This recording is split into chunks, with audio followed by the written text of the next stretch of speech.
Hello, welcome to Quackalope. Thank you for joining us. Today we're covering Sorcerer City by Druid City Games, and this video is a bit of an experiment in its own right. You see, over the lifetime of our channel, we've been growing larger and larger with full gameplays and right for you, wrong for you videos that are getting up into the 1 hour mark now, or how to plays that stretch over every element and detail of a game. And we've been looking for a type of content or a style of content that fits that short form and beginner-friendly model. And we're not sure if this is the answer, but it is one of the tests we're doing. This is our An Introduction to series, where we break down the overview of a game, so the theme and the general mechanics, splitting those mechanics into the 3 core factors or features that we think the game does really well or does in a unique way, and then also presenting them in a beginner-friendly model. Right? So in this case, with Sorcerer City, we're going to be talking about tile placement, we're going to talk about deck building, or I guess tile building in a way, and then real-time games. And we're going to break down what each of those terms mean and the way that Sorcerer City implements it.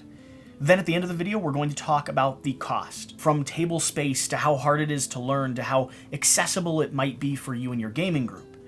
And then finally, if you like any of the elements exhibited here in this game, if some of them pique your interest, we're also going to give you 3 references or 3 games you should potentially go explore, and games that we hope to have here on the channel down the road that show off or build on one of those varying elements.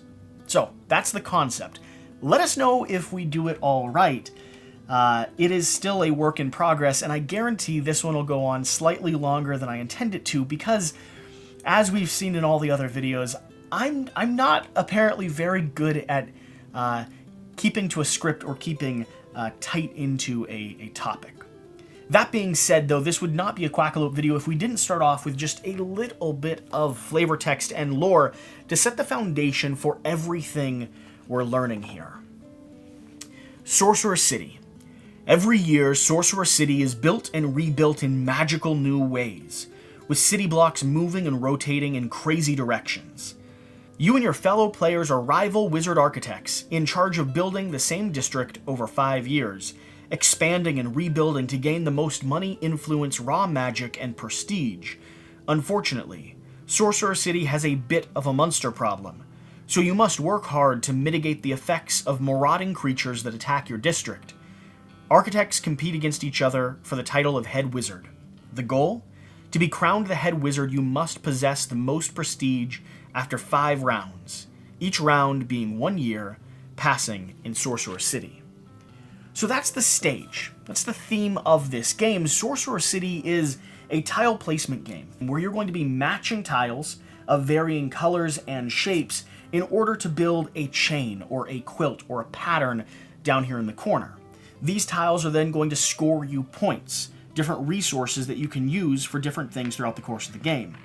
Every round you'll score a certain amount of resources, converting some into others. Your raw magic resource is able to be converted into gold or influence. And then you'll come up to these 2 scoring locations here, taking whatever benefit you get for being the best or the most effective at that year, then also adding a monster tile into your deck or into your stack of tiles that you'll be playing. Now, these monsters are going to have crazy and negative effects that you must work around as you build your pattern in the next year.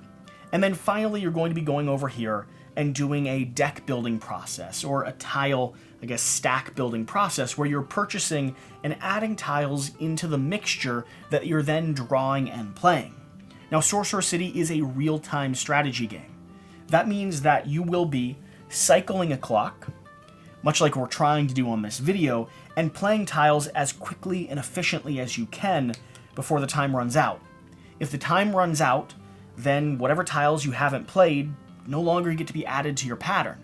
They don't score anything for you, and that could be a good or bad thing depending on which tiles you happen to leave out. But for the most part, you want to get all of your tiles out onto the table before the time runs out, in a pattern that is the most efficient possible for scoring or earning credits in a variety of different ways. Some tiles score by having long rows and chains, some scored by just having clusters of single color groups, and then there's a mix of advanced and more complicated tiles that I have spread out here that score in a whole different series of ways. The longer you go in the game, the more complicated these tiles get, and the more powerful they get in the way that they can be implemented into your final scoring. So that's the overview. I feel like I've went through a lot of heavy things very quickly, and this is supposed to be a beginner-friendly video, so let's circle back around just a little bit. There's 3 core things that you should be aware of when playing or dipping your feet into Sorcerer City. First off, this is a real-time, tile-laying, and deck-building game. Let's go ahead and break down what each of those 3 core components mean. A real-time game means exactly what it would sound like. There is a portion of this game, the pressure point of this game, where time management and thinking on your feet and reacting quickly is going to be a very, very big factor. In fact, I would say that is the core and not only the most fun, but the most interesting part of Sorcerer City. If you like a little bit of pressure, if you like responding and reacting quickly and really thinking on your toes, real-time games can shine in that regard. But if you don't do well with high stress, or you get frustrated easily, or you get a lot of AP, action paralysis, where you sit there and you try to think of the very best thing to do instead of just moving forward and placing, real-time games can be a bit of a struggle. They can be a hard spot for players like that to get through. But, like I was saying, a real-time game in this case means we're going to flip the timer or use the app that's provided by the game with a little bit of background music and some nice graphics to hit the button, and then you start flipping. And you're going to be looking for large color groups or patterns and trying to pay attention to the types of symbology you have on each one of your tiles. Trying to play down quickly and efficiently, which can be quite the task when you're really into the heart of the game. You'll find that you've placed cities and districts that really don't match up or that don't score you the best, or maybe you'll lean into a single color like I do, scoring a ton of gold, but almost no influence by the end of your round. Maximizing and balancing all of these different elements and mechanics and responding appropriately to the type of tiles you pull is going to be critical here. So that's what a real-time game means. Now, that kind of bridges over into the second element of this, tile laying or tile placement. Now, tile placement games are going to be almost like they sound. Imagine building a patterned quilt or an elaborate city map. You'd want things to make sense, right? Be in a sequence or a pattern or something that kind of orients itself in a way that feels natural. Some games deal with that with city building or districts, or farming is a classic venue for tile placement games. In Sorcerer City's case, you're going to be placing your tiles in more of a quilt or color pattern here on the board. Like I said, trying to match them up and figure out what is the best sequence or combination that'll score you the most points as efficiently as possible. Now, each of these tiles are going to have scoring conditions on them, and unlike some other tile-laying games, the time aspect in this game really adds a pressure point to this tile-laying environment. So as you're playing down tiles, you're trying to think and react, and also trying to read the colors and the symbols that are on your tiles. Now, at the beginning of the game, this is pretty straightforward. Everyone starts with the same group of tiles, and so you're just trying to maximize the order that they come out in. But as you start upgrading and getting extra special abilities, you're going to have to be paying attention to a variety of different scoring conditions. And while scoring conditions and pattern matching is a core standard when it comes to tile-laying games, because this requires you to think on your feet so much, these symbols are fairly simple and fairly easy to read. But it doesn't mean that there aren't going to be moments where you're trying to do the math to figure out what might score best in specific positions or sequences. Now, the second element of this game is going to go into the complexity factor, the thing that actually scales and starts building up this real-time tile placement game. And that is going to be up here with, I suppose, our market stall, the area that you do the deck building element. Now, a deck building game is going to be a game where you use the resources that you gather from playing the cards, or in this case, playing the tiles that you have, to then purchase new abilities, new scoring conditions, and new tiles that get added into your deck. So a deck building game is all about maximizing or perfecting the hand that you have. Depending on which monsters get added into your deck, each with their own unique negative traits, that will script the way that you want to build and buy from the market. Every year of this game, you're going to take the resources that you earn from playing down the most efficient quilt possible, and you're going to do your best to buy tiles up here that will maximize or make your hand as efficient as it can be for the next year's event. So that when you start drawing and placing down more tiles, you have more to work with, or your scoring is leaning into your strategy a little bit more heavily. So if you want to gain influence, maybe you'll buy this all green tile, adding it to your board, knowing that the next time you play, you're going to be able to flip through these until you find it, sticking it down in that perfect location, allowing you to pattern or chain or connect a big swath of green or red or yellow. That is the heart of a deck building game, taking the resources that you already have and reinvesting them to do better in the next round. And Sorcerer City combines those three mechanics in a really interesting and chaotic way. While in some cases I feel like it sacrifices on the theme in order to make the tiles visually easy to read and accessible as you play to try to reduce the amount of kind of player stagnation you have, I do think it does a really good job at setting up a pressure point for you to cycle and flip and enjoy the process of slamming down tiles and then comparing to your friends to see what happens. I think the core element of this game is going to be the way that it combines those two elements with a real-time kind of pressure point mechanic. And it does a good job at it. It is one that if you're interested in those three elements or interested in seeing how they combine, if that sounds fun to you, well then this is one you might want to get to the table. Now, the last question in this video series, again, I'm trying to make these short. Let me know if you'd like to hear more on a topic or structured in a little bit of a different way, but the last thing we want to touch on is going to be the cost to get it started, not the price of the game. You can find copies at a local store, at a friend's, you could purchase it from Skybound Games specifically. But instead, for a new gamer or a gaming group, let's talk about what you should expect when pulling this out of the box. In my experience, Sorcerer City plays best at 3 players. That is where you really have the fun and the chaos of watching other people slam down tiles and having one of them call out, time's up, stop playing." You also have a little bit more pressure when it comes to scoring these kind of round conditions, and then also the market. So at 3 players, you get to compare, you get to have fun, you get to laugh out loud when someone pulls a chimera at the wrong moment. That becomes chaotic and good. At 2 players, you have to introduce a little bit of an AI deck, right, to give you that cycle that you need and something to battle against.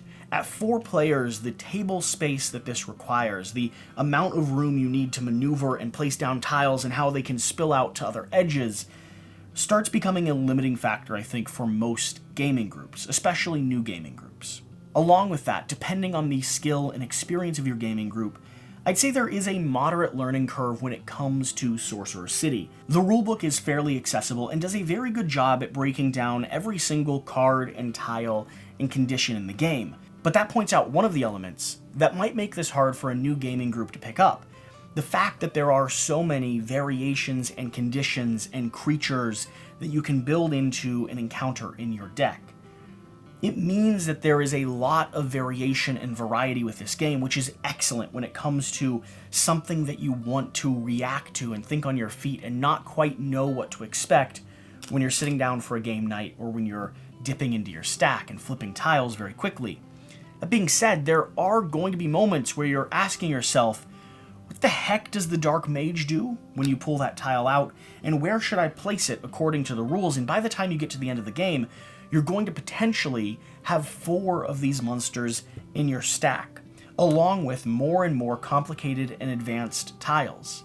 So there is going to be a little bit of rules checking and clarification, especially during the first few games, until you can get your head wrapped around what all of this symbology means, and you can just mentally focus on which of these monsters are coming out and what the heck they do when they come out. Now you can vary the timer length, going from easy, medium, and hard, increasing in difficulty based on how quickly your online timer cycles. I believe the one that's included is your standard medium time frame. But I really don't find that as a specific solution to the fact that you'll just need to play a few rounds of this game to really understand what all of these cards do. And you may need to pause and read out what one of your monster cards do if someone gets stuck or starts asking about it. Especially with a new gaming group, that can feel a little frustrating and complicated. Now, I know with my own personal gaming group, we had a little bit of trouble when it came to the iconography and certain elements of this game, specifically up here on the influence rewards track, confusing the green zone, the prestige zone, the victory point zone as the area that you score, instead of the influence, which is going to be your red zone here. Now, it might be an exclusive problem to me and my gaming group, but I think there is a little bit of wiggle room when it comes to reading and understanding tiles and iconography in Sorcerer City. So make sure you go through the rulebook closely, maybe doing a demo game or a test game with 1 or 2 players, so that by the time people come to sit down and learn, they're ready to swing into it, instead of having to parse out and understand what all of these different symbols, the charts, the values, and the endgame scoring really are. All that being said, I think Sorcerer City is a fun and chaotic good time. And if you're interested in a game that hits on those elements that we went over, this is one you might want to check out. Now, I did promise you I'd give you 3 recommendations at the end of this video if the elements in this game strike your fancy, but you might not like them combined in this way, or you really want to dive into one chain specifically. So starting with real-time games, games that happen with a clock or timer create a little bit of pressure while you're trying to achieve the victory conditions here. My recommendation would be look up For Science. This is a game we've covered here on our channel. It just left Kickstarter, and it does a fantastic job at really building and designing a thematic and gameplay experience that fits into that real-time, that pressure mechanic very nicely. You're going to be setting up sequences and building blocks in order to solve a genetic problem, right? Trying to find the cure for a disease that is covering the land. And you have a time frame in which you need to complete this. Now, that's going to be a cooperative game, which is different from this style of game. So instead of head-to-head competition, you'll be using the real-time element and working with your friends and family in order to accomplish or achieve that goal. Now, when it comes to tile placement games, one of the classics that I grew up playing and one that I would love to bring to the channel sooner or later one day is going to be Carcassonne.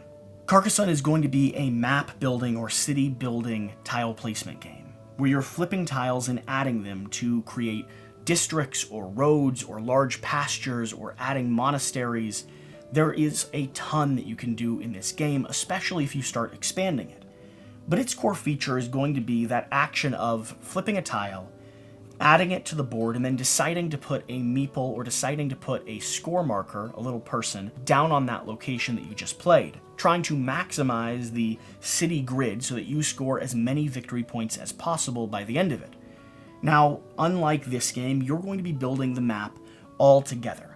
There's not a real-time element there, so you can think through and try to min-max where you're playing, really building and getting your teeth into a strategy. And then for deck building games, where you're going up here to the market using the resources that you've gathered from the very last round to add to and upgrade your abilities and your scoring conditions, I would recommend looking into Clank. Now, there are a few different versions of Clank.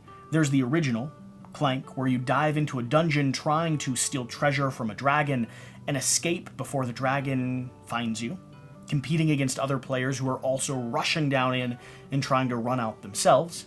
There's Clank in Space that takes those core mechanics, that deck building mechanic, and applies it to a new theme.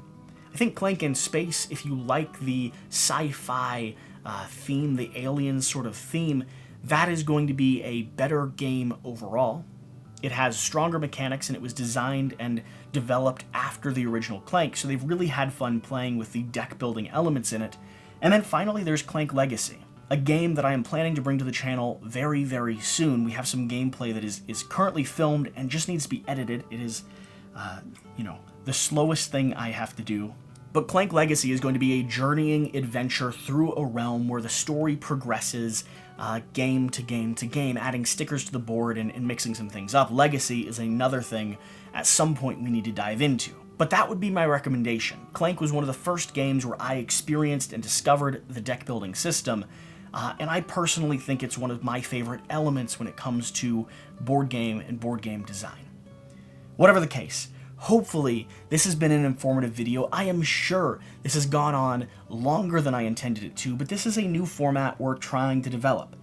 Let me know your thoughts. Let me know if there's anything you'd like to see in future installments, whether it's different topics or a structure that is maybe more accessible.